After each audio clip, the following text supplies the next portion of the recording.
10 Motivational Islamic Quotes.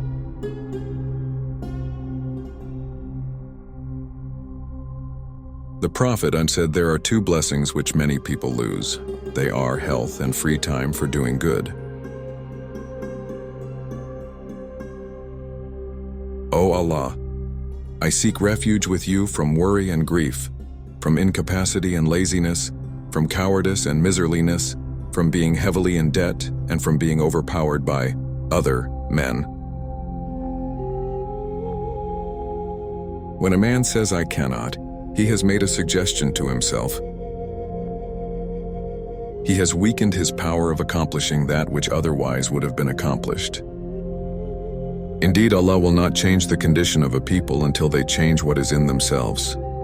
And whoever fears Allah, He will make for him a way out and will provide for him from where he does not expect. And whoever relies upon Allah, then He is sufficient for him, and that there is not for man except that good for which he strives. So whoever does an atom's weight of good will see it. Do good deeds properly, sincerely and moderately, and know that your deeds will not make you enter paradise. And that the most beloved deed to Allah is the most regular and constant, even if it were little.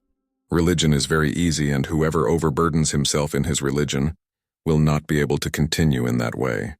O you who have believed, persevere and endure and remain stationed and fear Allah that you may be successful.